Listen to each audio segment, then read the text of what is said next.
बिस्मिल्लाहिर्रहमानिर्रहीम। Dear students, अस्सलाम वालेकुम। My name is Rihan Sadiq. बेटा, लास्ट लेक्चर में हमने कुछ एडजस्टमेंट्स को देखा था और उससे पहले हमने एक इनकम एक्सपेंडिचर अकाउंट बनाया और इनकम एक्सपेंडिचर अकाउंट बनाने से पहले हमने एक रिसीट्स एंड पेमेंट अकाउंट बनाया। अब जो आपको सवाल हम कराने जा रहे हैं उसमें एक रिसीट्स एंड पेमेंट अकाउंट पहले से बना है, बल्कि यूँ समझें जब भी आपको बोर्ड में सवाल आएगा वहाँ पर रिसीट्स एंड पेमेंट अकाउंट तो बना ही होता है, आपको कुछ एडजस्टमेंट दी जाती हैं, उनकी मदद से आपने इनकम एक्सपेंडिचर अकाउंट बनाना होता है। लास्ट टाइम आपसे दो एडजस्टमेंट्स पर बात हुई थी, एक एक्रूड इनकम के हवाले से थी, यानी कि जब इनकम हो तो हम उसे कैसे एडजस्ट करते हैं एक्रूड इनकम। फिर उसके मैंने कुछ नाम बता दिए थे कि ये एडजस्टमेंट्स अगर बदल के आती है, इफेक्ट सेम होता है लेकिन उसके अगर अक्रेंस उसकी जो है उसका होना जो है या उसकी जो लैंग्वेज है अगर वो बदलता है तो उसके मानी कैसे निकल रहे होते हैं, हमने इस पे बात की थी। इसी तरह एक प्रीपेड एक्सपेंस पे बात की थी और उनका इफेक्ट बताया था। एक्रूड इनकम जो है वो इनकम में ऐड होती है, प्रीपेड एक्सपेंस हम एक्सपेंस से लेस होते हैं। ये तो हो गया इफेक्ट इसका इनकम एक्सपेंडिचर के हवाले से। अब दूसरा इफेक्ट मैंने इसलिए बता दिया था कि जब भी हम कभी बैलेंस शीट बनाएंगे तो आपने उसको मेमोराइज रखना है। एक्रूड इनकम जो है वो जाके ऐड होती है करंट एसेट्स में और प्रीपेड एक्सपेंसेस भी लिखे जाते हैं करंट एसेट्स में। तो दोनों का इफेक्ट जो है ना सिमिलर था, ताकि आप उसको एक ही अटेम्प्ट में देख लें और मेमोराइज कर लें। अब हम पहले सवाल देखेंगे, सवाल में आने वाली चीज़ों को एनालाइज करेंगे, इसमें देखेंगे कौन सी कैपिटल रिसीट्स है, कौन सी कैपिटल पेमेंट है, कौन कौन सी चीज़ें इनकम एक्सपेंडिचर अकाउंट में नहीं जाएंगी, क्योंकि हम हमेशा उसको एनालाइज करते हैं जो चीज़ इनकम एक्सपेंडिचर अकाउंट में नहीं जा रही होगी। मैंने आपको बताया था कि कैपिटल नेचर आइटम्स हैं, ओपनिंग बैलेंसेस हैं, हम उन्हें एक्सक्लूड कर देंगे, बाकी चीज़ें हम कैरी करेंगे इनकम एंड एक्सपेंडिचर अकाउंट में। नहीं, जब सवाल की तरफ चलते हैं उसको अच्छी तरह समझ लेते हैं, क्या क्या करना है, किस एडजस्टमेंट के साथ क्या कुछ होगा, सब बातों को अच्छी तरह समझ जाते हैं। क्वेश्चन आपके पास है, receipts and payment account of the Lahore club for the year ended December 31st 2015। ये लाहौर क्लब का एक अकाउंट आपको रिसीट एंड पेमेंट अकाउंट दिया हुआ है। ये सारी बेटा रिसीट्स हैं आपके पास। पहले लिखा हुआ है balance, subscription, receipts from the sports, lockers rent, interest on investment. अब यहां पर जितनी आइटम्स गिवन हैं वो ये तीनों की चारों आइटम का ताल्लुक जो है बेटा ये है इनकम एंड एक्सपेंडिचर अकाउंट की क्रेडिट साइड से, इनकम साइड से। इन चारों आइटम्स का ताल्लुक इससे है, इनकम एक्सपेंडिचर अकाउंट की क्रेडिट साइड से और इनकम साइड से। इसका मतलब है ये जो है ये वहां नहीं जाएगी। अब इसके लिए आपको याद रखना है कि आपने कुछ चीजों को इंक्लूड या एक्सक्लूड करना होता है ना, तो ये उसमें से है। जिन आइटम को आपने एक्सक्लूड करना है ये उसमें से होती है। ये है इसकी रिसीट साइड। फिर देख लें रिसीट साइड पर आज वक्त आपके पास टोटल 1 2 3 4 5 आइटम्स थी। ये 4 आइटम्स जो हैं इनका ताल्लुक इनकम एक्सपेंडिचर अकाउंट से है। ये वहां पे आपको एज ए इनकम नजर आएंगी आफ्टर एडजस्टमेंट्स, अगर हुई इसके साथ या जो भी एडजस्टमेंट हुई उसके मुताबिक, और ये वहां पर नजर नहीं आएगी क्योंकि ये आपके पास हम ये ओपनिंग बैलेंस है और इसे एक्सक्लूड कर देंगे। ये है बेटा पूरी इंफॉर्मेशन रिसीट साइड। आपने बिल्कुल इसी तरीके से इसको एनालाइज करना है। अभी हम सवाल देख रहे हैं, बाद में एडजस्टमेंट में जाएंगे। इसी तरह आपके पास पेमेंट साइड पर ये तमाम चीजें आपकी रेवेन्यू पेमेंट्स हैं। इनकम एंड एक्सपेंडिचर अकाउंट में डेबिट साइड पे जाएंगी, मीन एज ए एक्सपेंस जाएंगी। इनकम एक्सपेंडिचर अकाउंट में एज ए एक्सपेंस जाएंगी आफ्टर एडजस्टमेंट। अगर इनके साथ कोई एडजस्टमेंट हुई हम उसको एडजस्ट करेंगे। इसी तरह ये आपकी कैपिटल रिसीट है, बल्कि कैपिटल पेमेंट है आपकी। आप ये इन्वेस्टमेंट कर रहे हैं, आपका एसेट है, कैपिटल पेमेंट कहलाएगी। इसके बाद स्पोर्ट्स एक्सपेंस हैं, अगेन ये इनकम एंड एक्सपेंडिचर अकाउंट में डेबिट साइड पे लिखा जाएगा as a expense. And same case with the miscellaneous. आपसे एक दफा बात हुई थी कि मिसलीनियस एक्सपेंस का हेड कब इस्तेमाल करते हैं, ऐसे अखराजात जो क्वेश्चन में परमानेंट नहीं आ रहे होते, बहुत रैंडमली आते हैं, कभी कभार उन अखराजात का होना होता है, इसलिए आप वहां पर मिसलीनियस का लफ्ज इस्तेमाल करते हैं। अगर ये मिसलीनियस इनकम भी हो सकती हैं, ये मिसलीनियस एक्सपेंस भी हो सकते हैं। इसके बाद यहां पे देखें ऑलरेडी एक बैलेंस दिया हुआ है, अब ये क्लोजिंग बैलेंस जो है बेसिकली तो आप इसे एक्सक्लूड कर देते हैं, निकाल देते हैं, लेकिन आपको बताया था ये जाता है क्लोजिंग बैलेंस शीट में एसेट साइड पर और ये जाएगा ओपनिंग बैलेंस शीट में एसेट साइड पर। अच्छा, कुछ सवाल ऐसे भी आते हैं बोर्ड में, वो आपसे बैलेंस शीट पूछ रहा होता है लेकिन वो ये जानबूझ के बैलेंस नहीं देता। अब आप जब बैलेंस शीट तक पहुंचते हैं आपकी बैलेंस शीट मैच नहीं होती, आप कंफ्यूज होते रहते हैं। तो अगर कोई ऐसा सवाल आपको बोर्ड में नजर आए जहां पे उसने इसको बैलेंस नहीं किया हुआ, तो बेटा आप उसका अपना बैलेंस खुद करके देखें। अब बैलेंस करने का तरीका मैंने आपको बताया था इससे पहले लेक्चर में। डेबिट साइड का टोटल करें, जो ये टोटल बड़ा होगा इसको यहां लिख दें, उसमें से 1 बाय 1 इन तमाम एक्सपेंसेस को माइनस करें तो इसके इक्विवेलेंट आ जाएगा, इसके इक्विवेलेंट आ जाएगा। ये आपने ये काम देखिए, बोर्ड में क्वेश्चन पेपर पे लिखने की इजाजत नहीं होती कि आप उस पर ये निशान लगाएं। हाँ, आप क्वेश्चन जब हल करने लगे तो वहां पर एक अपनी जगह एक एडिशनल कंप्यूटेशन मुख्तस कर सकते हैं एक जगह पर। आपको आइडिया हो जाना चाहिए कि आपका नॉन ट्रेडिंग का ये जो सवाल है, इनकम एक्सपेंडिचर का सवाल अलॉन्ग विद बैलेंस शीट एक शीट पे आ जाएगा, जो वर्टिकल शीट होती है आपके पास उस पे आ जाएगा। तो उसका नेक्स्ट इमीडिएट पेज होता है बेटा, वहां पे आप हेडिंग दें एडिशनल कंप्यूटेशन और ये छोटी छोटी बातें वहां लिख लें। 20 नंबर लेने होते हैं ना बेटा, कोई गलती हो जाए तो 20 नंबर पूरे नहीं आते, तो छोटी छोटी बातें हैं इनको वहां पे आप नोट डाउन कर सकते हैं। अब एडजस्टमेंट पे चलते हैं। आपके पास यहां पर पहली एडजस्टमेंट है लॉकर्स रेंट इज ड्यू।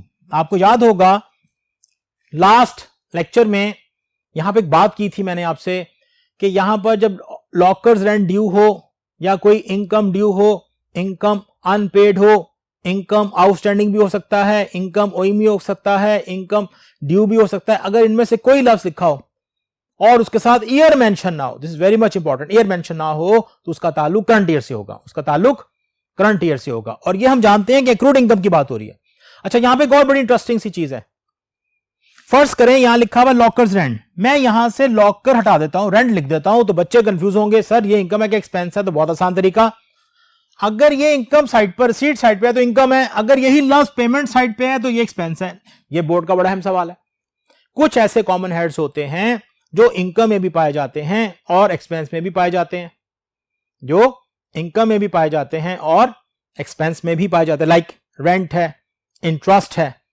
इस तरह आपको याद रहेगा कि हाँ, अगर वो रिसीट साइड पे वो लफ्ज लिखा हुआ है तो इनकम को इंडिकेट करेगा, पेमेंट साइड पे लिखा है तो एक्सपेंस को इंडिकेट करेगा। अब लॉकर रेंट हो गया, ड्यू है, ईयर मेंशन नहीं है, ले लफ्ज लॉकर लिखा हुआ है और ये किस साइड पे लिखा हुआ है, रिसीट साइड पे लिखा हुआ है, इसका मतलब है ये आपकी इनकम है। अगर ये आपकी इनकम है, इसकी मैंने इंडिकेशन पहले भी दी हुई है, ये आपकी इनकम है तो ये इनकम में ऐड होगा। अब हम देखते हैं कि इसका इफेक्ट देख लेते हैं छोटा सा। ये क्या होगा बेटा, एक तो ये आपकी इनकम में ऐड हो जाएगा,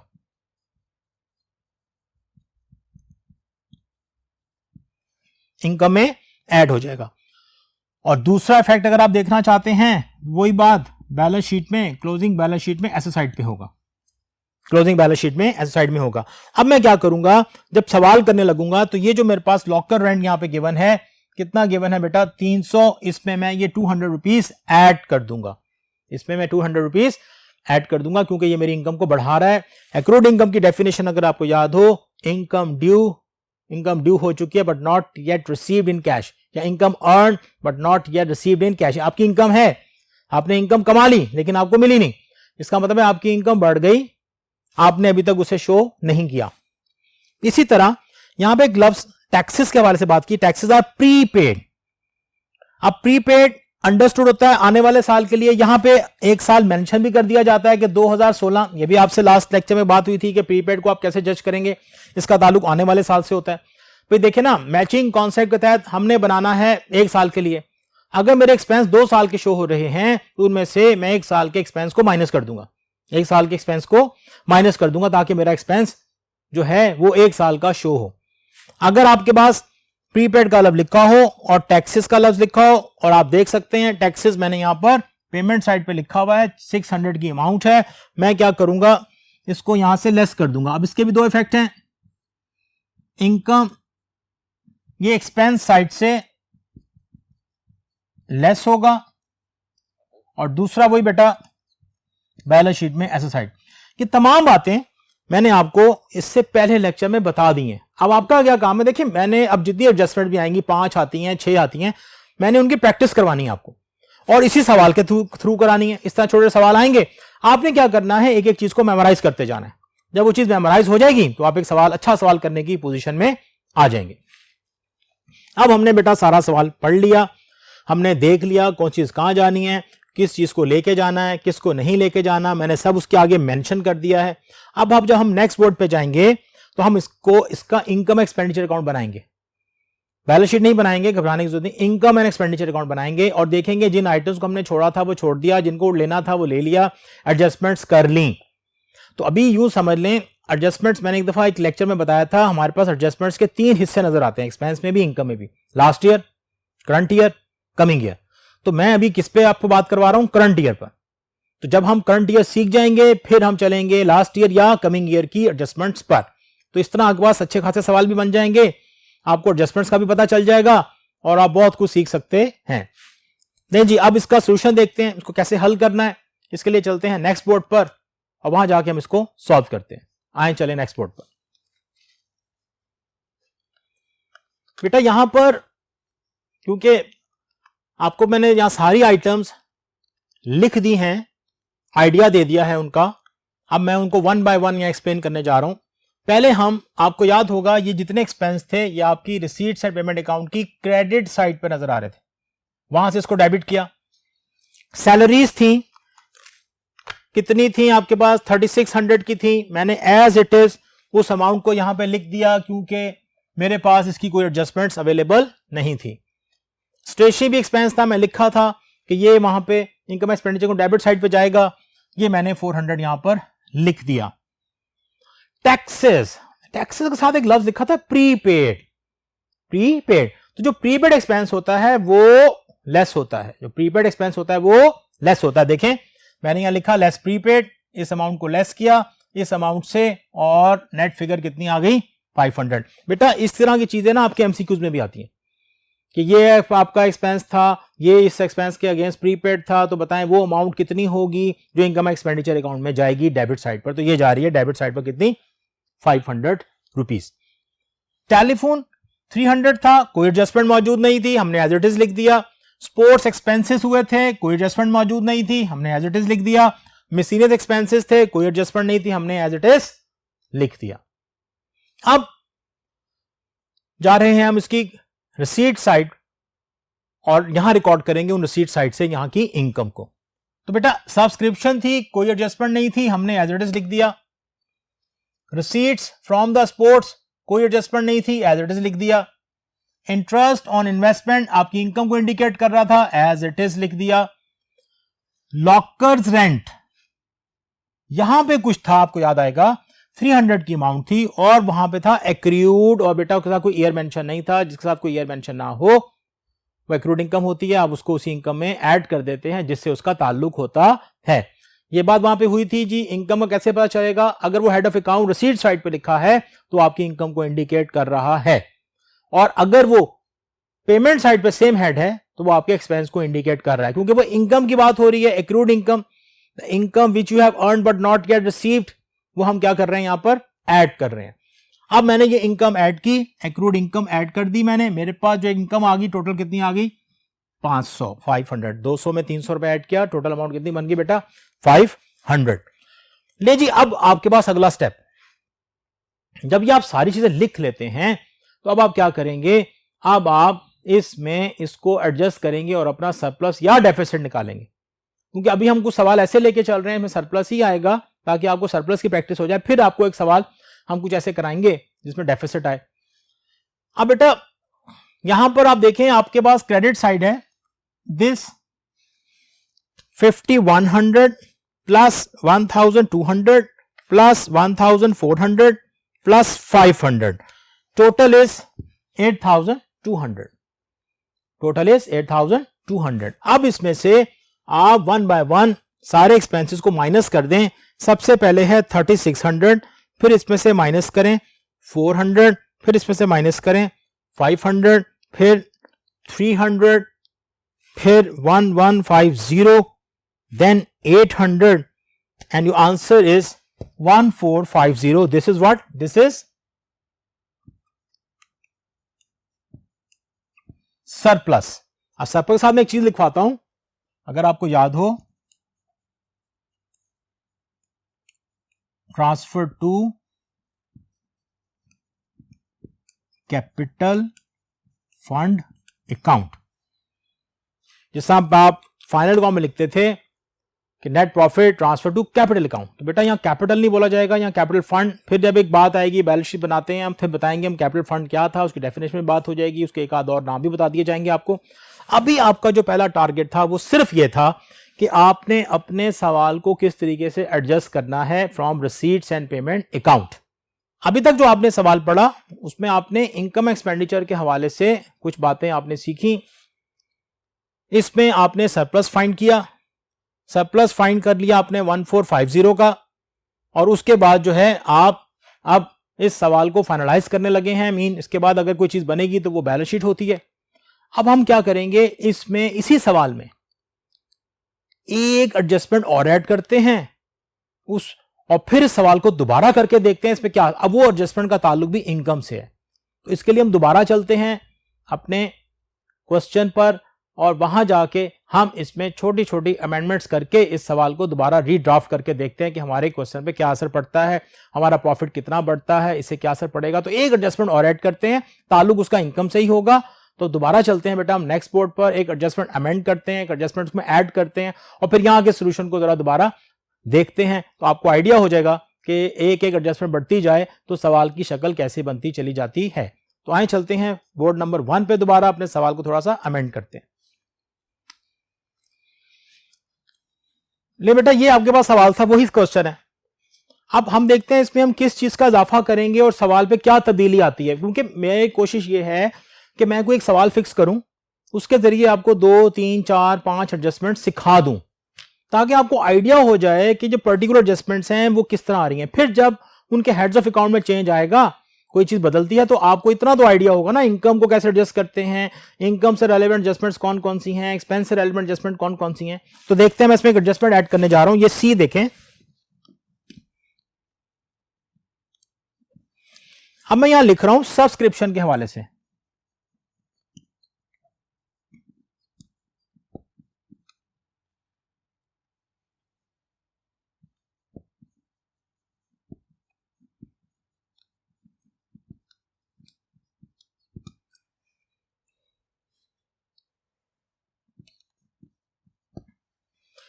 ले जी, मैंने यहां पर लिखा सब्सक्रिप्शन आउटस्टैंडिंग। ये मैंने ना लफ्ज बेटा जानबूझ के इस्तेमाल किया, क्योंकि आप लोगों के लिए ना कुछ चीजें फिक्स हैं कि नहीं आउटस्टैंडिंग सिर्फ एक्सपेंस होते हैं। नहीं बेटा, आउटस्टैंडिंग की जो सेंस है वो ड्यू की होती है। अब अगर मैं कहूं इनकम ड्यू है, तो इसका मतलब है income which you have earned but not yet received. और ये बोर्ड में आ चुके हैं सवाल इस तरह के, और बच्चा कंफ्यूज हो जाता है। वो समझता है यार ये शायद एक्सपेंस है, तो इसे एक्सपेंस साइड पे रिकॉर्ड करने की कोशिश करता है, और अगर वहां पे रिकॉर्ड नहीं कर पा रहा होता तो वो शायद उसे लाइबिलिटी साइड पे उठा के लेता है। नहीं, क्योंकि मैंने आपको बताया सब्सक्रिप्शन जो है ये रिसीट साइड पर है, ये इसकी इनकम को इंडिकेट करेगा। अब इसका इफेक्ट देख लेते हैं उसी तरीके से। इसका भी क्या इफेक्ट होगा, ये हम इनकम में ऐड करेंगे, और दूसरा इफेक्ट उसी तरीके से बैलेंस शीट में किस साइड पे जाएगा, ऐसे साइड पे जाएगा। अब एक चीज आपने अज्यूम करनी है, फिर हमसे सारा रीचेक करके देखेंगे। देखो बेटा, अगर इनकम बढ़ जाए तो ऑटोमेटिक आपका सरप्लस भी उतने से बढ़ जाएगा। अगर आपको याद है कि आपका सरप्लस से पहले कितना था, 1450 था, इसका मतलब है जब मैं सवाल अब हल करूंगा दोबारा से तो उसका सरप्लस कितना होगा, 1850 होना चाहिए। क्योंकि अगर पहले सरप्लस का आपको पता है तो उसमें उतनी ही अमाउंट का इजाफा होगा जो मैं अब ऐड कर रहा हूं। देखिए ना, मैंने आउटस्टैंडिंग है, ऐड होगा, इनकम में ऐड होगा, यानी कि जो इनकम है, जो इनकम का हेड है उसमें मैं इसे ऐड करूंगा, तो इतने ही पैसे आपके बढ़ जाने चाहिए। अब ये एडजस्टमेंट मैंने ऐड की। अब बेटा इसका इफेक्ट देखते हैं हम अपने उस इनकम एक्सपेंडिचर अकाउंट पर। उसके लिए चलते हैं दोबारा बोर्ड नंबर 2 पर, और जाके देखते हैं कि हम इस एडजस्टमेंट का इफेक्ट लें तो हमारे पास सवाल पे क्या असर पड़ता है। आए चले जी बोर्ड नंबर 2 पर।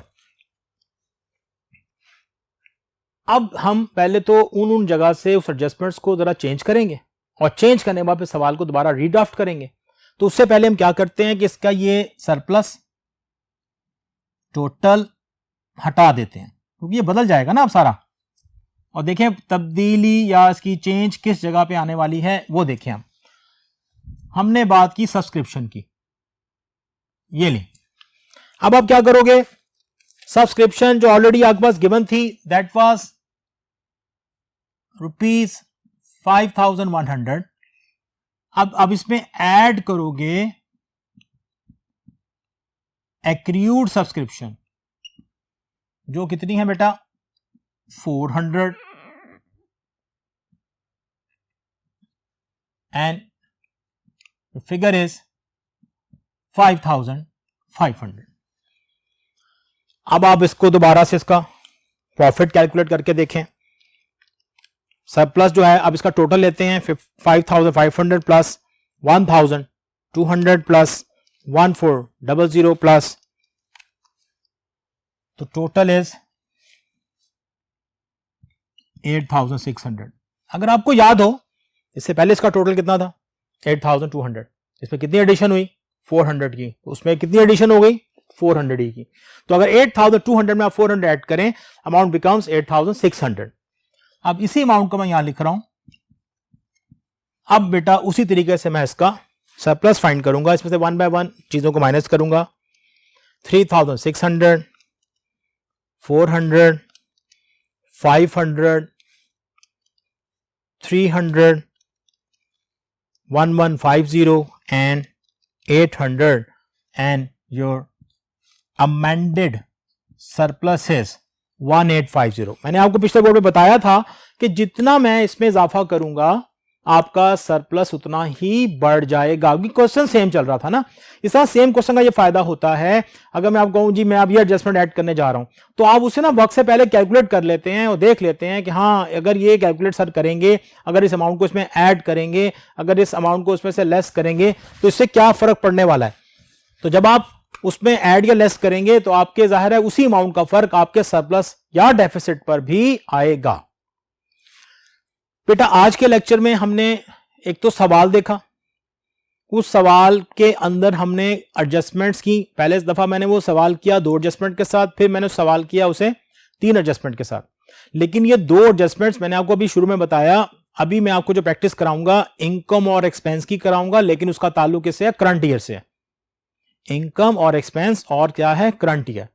जब नेक्स्ट लेक्चर आएंगे तो मैं आपको लेके जाऊंगा, फिर मैं उसमें कमिंग ईयर या लास्ट ईयर से आपको एक प्रैक्टिस करा के दिखाऊंगा कि आपने कैसे करनी है।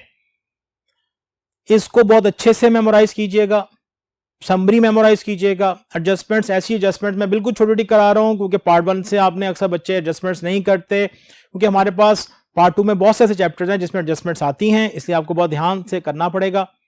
थोड़ा थोड़ा आप काम करते रहें, मैं भी थोड़ा थोड़ा आपको कराऊंगा और एक ही नौइयत की चीजें करा रहा हूं।